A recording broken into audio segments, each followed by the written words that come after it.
오늘 여러분이 주유소에서 경악하며 바라본 그 치솟는 기름값 숫자, 그리고 마트에서 장을 볼 때마다 손을 떨게 만드는 그 살인적인 물가의 진짜 시작점이 어디인지 아십니까? 단순히 중동이 불안해서라는 뻔한 교과서적인 이야기가 아닙니다. 오늘 저는 지금 이 순간에도 중동의 화약고라 불리는 바다 한가운데서 대한민국이 쓸 단 하루치의 석유라도 더 수송하기 위해 문자 그대로 목숨을 걸고 사투를 벌이는 이름 없는 영웅들의 소름 돋는 실화를 낱낱이 파헤쳐 드리겠습니다. 그들이 왜 미사일이 날아다니는 바다로 배를 몰아야만 했는지, 그리고 그 결단이 여러분의 일상을 어떻게 지켜냈는지, 이 영상을 끝까지 시청하신다면 작금의 에너지 위기를 바라보는 여러분의 시각은 완전히 뒤바뀔 것입니다. 이게 단순히 남의 이야기가 아닙니다. 똑똑히 들으셔야 합니다. 지금 여러분의 안락한 노후가, 그리고 평생 일궈온 소중한 자산이 한순간에 끝장날 수 있는 유례없는 파멸의 전조가 시작되었습니다. 대한민국 경제의 계기판에는 1997년 IMF 사태나 2008년 글로벌 금융위기 때도 보지 못했던 국가기능 마비를 알리는 핏빛 경고 등이 번쩍이고 있습니다. 제가 국제지정학 전문가들과 에너지 보안 기밀 데이터를 며칠 밤낮으로 분석해보니 전 세계 에너지 패권을 쥔 국가들은 이미 최악의 시나리오를 가동했습니다. 그런데 여러분은 왜 아직도 정부가 알아서 하겠지라는 안일한 믿음 속에 계십니까? 지금 전 세계가 숨을 죽이고 지켜보는 중동의 화약고 호르무즈 해협에서 벌어진 소름 돋는 사건을 아십니까? 2026년 2월 이란 혁명수비대의 미사일이 수평선을 가르고 전 세계 선박보험이 일제히 중단되어 해상 고립이 시작된 그 지옥 같은 바다를 향해 대한민국 유조선 이글 벨로호가 최대 출력으로 돌진했습니다. 주변국의 모든 유조선이 공포에 질려 닻을 내리고 멈춰섰을 때 왜 오직 한국의 배만이 목숨을 걸고 그 불지옥 속으로 뛰어들어야만 했을까요? 이 유조선 한 척에 실린 원유가 끊기는 순간 대한민국 반도체 공장의 클린룸이 멈추고 전국 항만의 크레인이 가동을 중단하며 여러분의 식탁에 올라올 식량 수송 트럭들이 길거리에서 멈춰서게 됩니다. 이건 국가의 명운을 건 처절한 사투였습니다. 자, 이제 이 사태의 배후를 냉정하게 들여다봅시다. 왜 하필 지금 호르무즈 해협이 봉쇄된 것일까요? 단순히 종교적 갈등이나 국지적 분쟁 때문일까요? 아닙니다. 제가 데이터를 심층 분석해보니 이건 전 세계 에너지 지도를 다시 그리려는 거대 강대국들의 패권 전쟁이 설계한 결과입니다. 폭이 고작 33km밖에 안 되는 호르무즈 해협. 이 좁은 길목에 전 세계 원유 물동량의 20%, 특히 대한민국이 사용하는 에너지의 80%가 목줄이 잡혀 있습니다. 그런데 2026년 2월 이란 혁명수비대가 이곳에 기뢰를 매설하고 봉쇄를 선언했습니다. 이건 세계 경제를 인질로 잡겠다는 선전포고였습니다. 미국과 유럽의 제재로 고립된 이란은 에너지의 질식이라는 최후의 수단을 택했습니다. 자신들이 죽기 전에 전 세계의 숨통을 먼저 조이겠다는 것이죠. 이 봉쇄 선언이 떨어지자마자 런던의 보험 시장인 로이드를 비롯한 전 세계 선박 보험사들이 약속이라도 한 듯 계약 중단을 발표했습니다.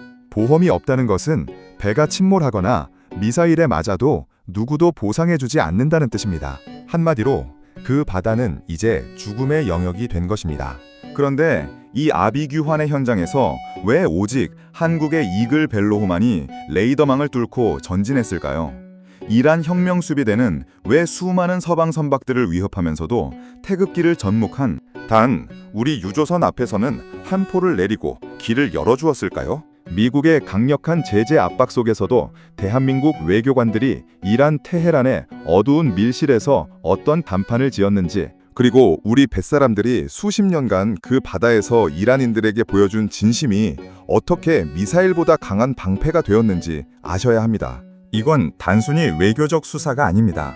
국가의 생명줄을 지키기 위해 적진의 한복판에서 벌인 처절한 실리 외교의 승리였습니다.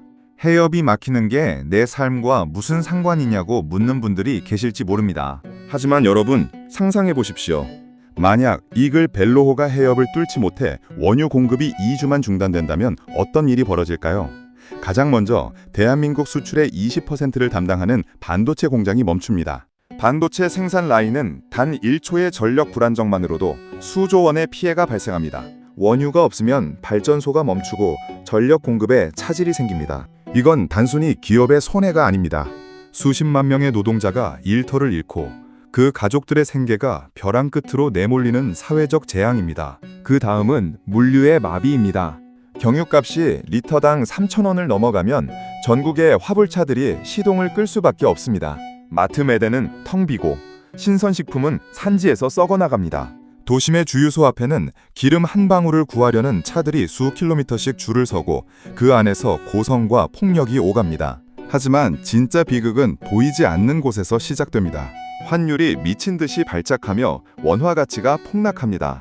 우리가 수입해야 하는 식량, 원자재 가격이 통제 불능 상태로 치솟습니다. 여러분이 평생을 바쳐 일구어온 평범한 일상이 에너지라는 기반이 무너지는 순간 얼마나 허무하게 무너져 내리는지 똑똑히 보게 될 것입니다. 이글 벨로호가 실어오는 200만 배럴의 원유는 단순한 검은 액체가 아닙니다. 그것은 대한민국이라는 거대한 생명체를 유지하기 위한 혈액입니다.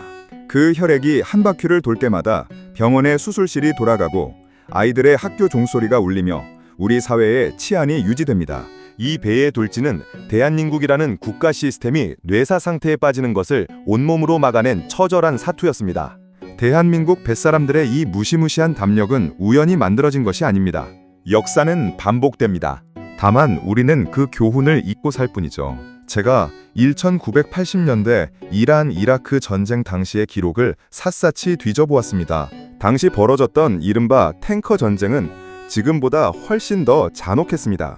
하늘에서는 미라주 전투기가 미사일을 퍼붓고 바다에는 기뢰가 가득했습니다.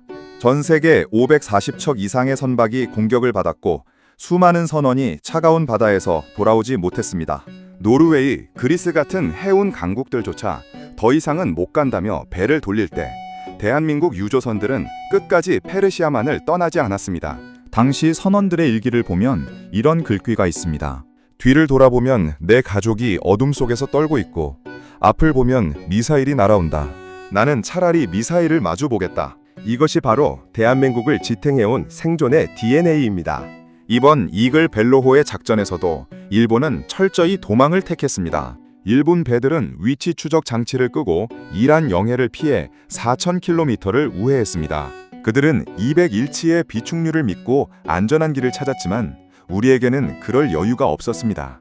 이글 벨로호가 해협을 통과할 때 이란 혁명수비대가 무선으로 물었습니다. 너희는 왜 이 지옥 같은 곳에 다시 나타났느냐? 우리 선장은 대답했습니다. 우리는 약속을 지키러 왔다.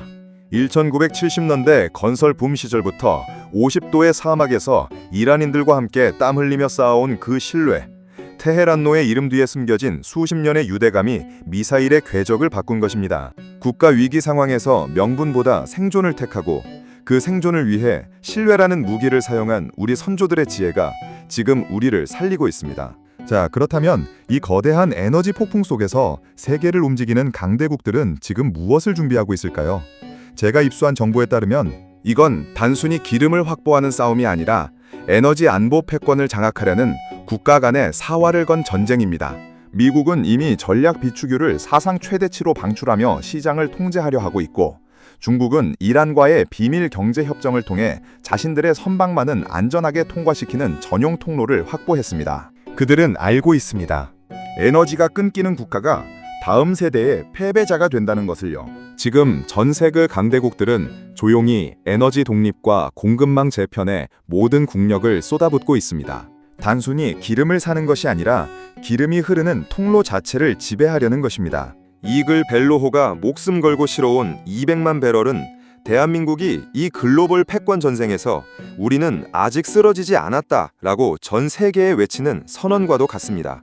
강대국들이 에너지 자원을 무기로 삼아 약소국들의 목을 조를 때 대한민국은 어떻게 살아남아야 할까요? 우리는 자원도 없고 땅도 좁습니다.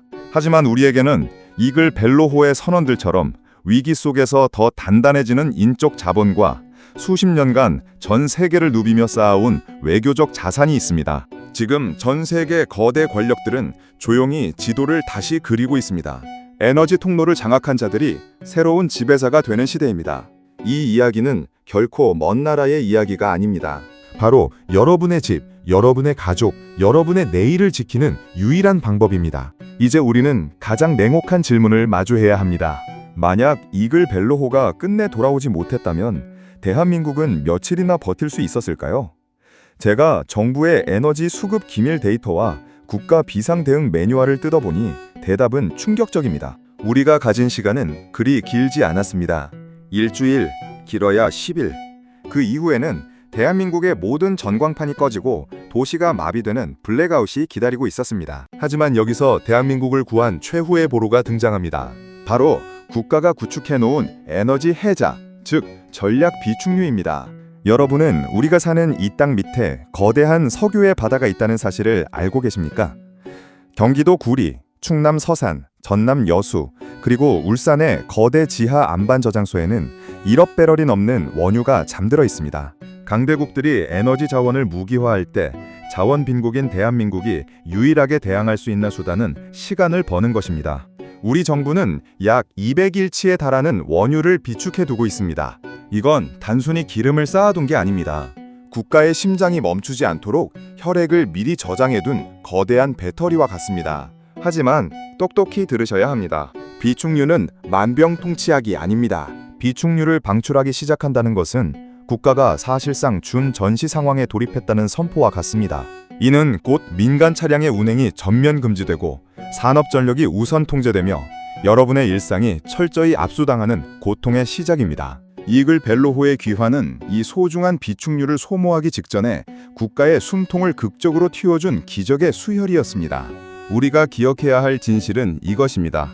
국가가 위기에 처했을 때 우리를 지켜주는 것은 정치인들의 화려한 말잔치가 아니라 수십 년 전부터 묵묵히 땅을 파고 기름을 채워 넣은 신물 자원과 이를 관리하는 냉철한 시스템입니다. 60년 전 보릿고개를 넘기 위해 쌀 한 톨을 아껴 독 속에 비축하던 우리 선조들의 그 절박한 마음이 오늘날 대한민국을 지키는 가장 강력한 방어막이 되었습니다. 이 비축유야말로 우리가 어떤 파도 앞에서도 당당할 수 있는 최후의 자존심입니다. 왜 이란 혁명 수비대는 전 세계 유조선들을 납포하고 위협하면서도 유독 한국 선박에게만은 함포를 내리고 관대하게 길을 열어주었을까요? 단순히 운이 좋아서였을까요? 천만의 말씀입니다. 그 저변에는 대한민국 특유의 전략적 모호성과 수십 년간 쌓아온 실리 외교의 결정체가 숨어 있었습니다. 미국의 철저한 동맹국이면서도 이란과의 경제적 끈을 결코 놓지 않았던 대한민국의 이 영리한 줄타기가 빛을 발한 순간이었습니다. 우리는 미국의 제재에 동참하면서도 이란인들이 가장 고통받을 때 그들에게 가장 필요한 의약품과 생필품을 끊임없이 공급했습니다. 서방 국가들이 등을 돌릴 때 대한민국은 우리는 비즈니스 파트너로서 당신들을 저버리지 않는다라는 메시지를 묵묵히 행동으로 보여주었습니다. 수십 년간 다져온 건설 인프라 기술과 섭씨 50도의 사막에서 함께 땀을 흘렸던 우리 노동자들의 성실함이 그들의 뇌리에 깊이 박혀 있었기 때문입니다.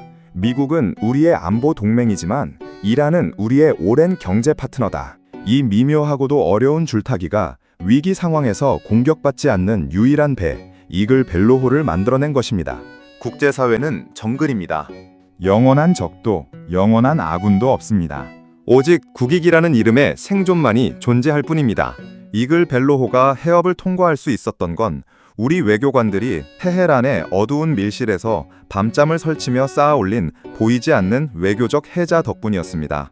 강남의 테헤란로라는 이름 뒤에 수십 년의 유대감을 기억하십시오. 우리 아버지 세대가 모래바람을 뚫고 길을 닦고 건물을 세우며 일하는 이란인들에게 보여주었던 그 정직한 땀방울이 수십 년 뒤 미사일이 날아다니는 바다에서 우리 자식들의 생명을 지켜주는 강철 방패가 되어 돌아온 것입니다. 이것이 바로 자원도 없는 대한민국이 글로벌 패권 전쟁의 소용돌이송에서 살아남는 유일하고도 위대한 방식입니다.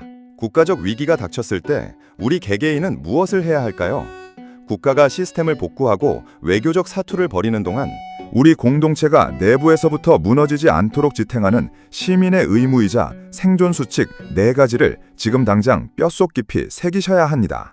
첫째, 에너지 소비를 즉각 50% 이상 절감하십시오. 이건 단순히 전기세를 아끼는 문제가 아닙니다.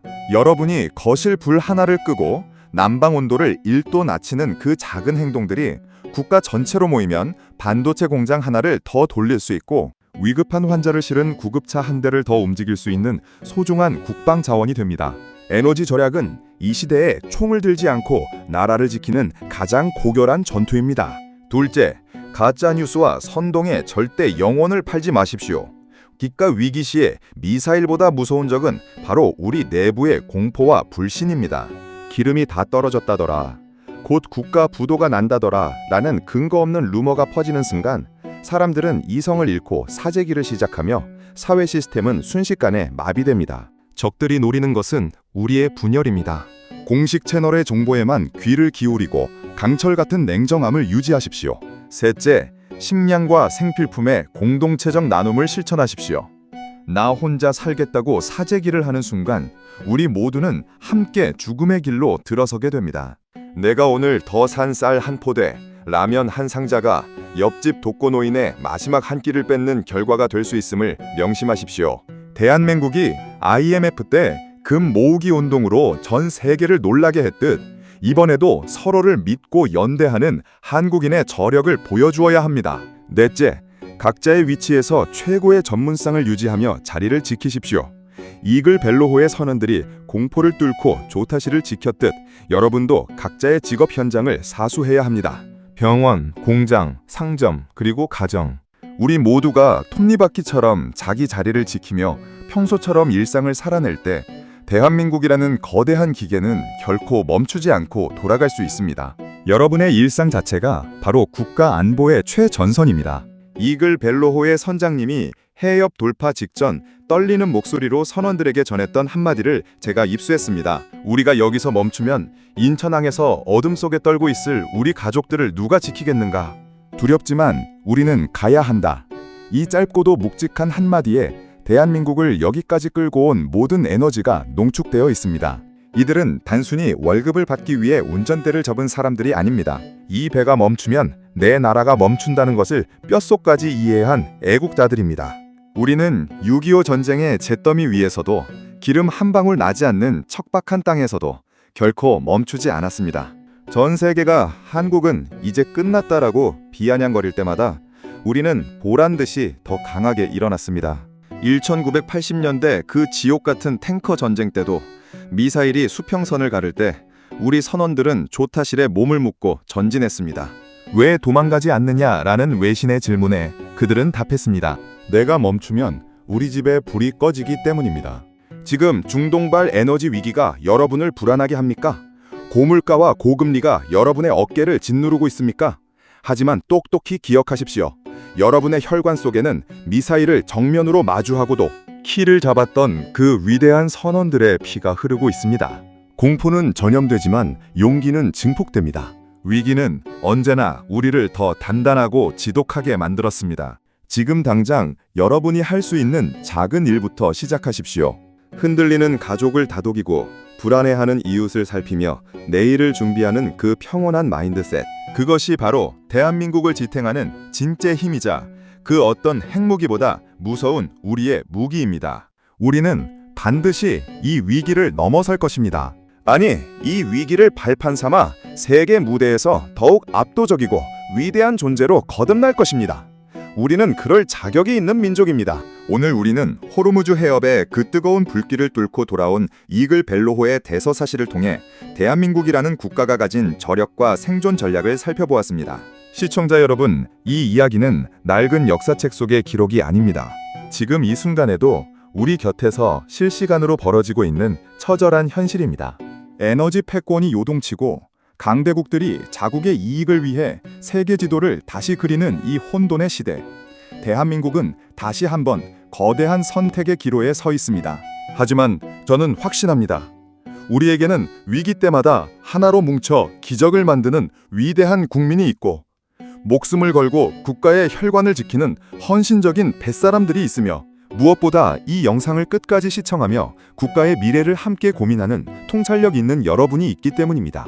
위기는 누구에게나 평등하게 찾아오지만 그 위기를 인생 역전의 기회로 바꾸는 것은 오직 준비된 자들의 몫입니다. 오늘 제가 혼신을 다해 전해드린 이 생존의 통찰이 요동치는 세계 경제의 파도 속에서 여러분의 가정과 대한민국을 지키는 든든한 등대가 되었기를 진심으로 바랍니다. 자, 이제 영상 끄기 전에 댓글로 여러분의 결연한 각오를 남겨주십시오. 나는 대한민국과 나의 가족을 끝까지 지켜내겠다 라는 그 뜨거운 다짐 말입니다. 여러분의 한마디 한마디가 모여 거대한 시대의 파도가 되고 그 파도가 대한민국을 더 안전하고 번영된 곳으로 실어 나를 것입니다. 오늘 영상이 여러분의 가슴을 뛰게 하고 도움이 되셨다면 절대 잊지 마시고 구독과 좋아요, 그리고 소중한 분들에게 공유까지 꼭 부탁드리겠습니다. 여러분의 응원이 제가 밤을 새워 글로벌 데이터를 분석하고 진실을 폭로하는 가장 위대한 원동력이 됩니다. 긴 시간 여러분의 귀중한 시간을 내어 시청해 주셔서 진심으로 감사드립니다. 흔들림 없는 강인한 부자의 마인드로, 그리고 애국자의 마음으로 오늘 하루도 완벽하게 승리하십시오.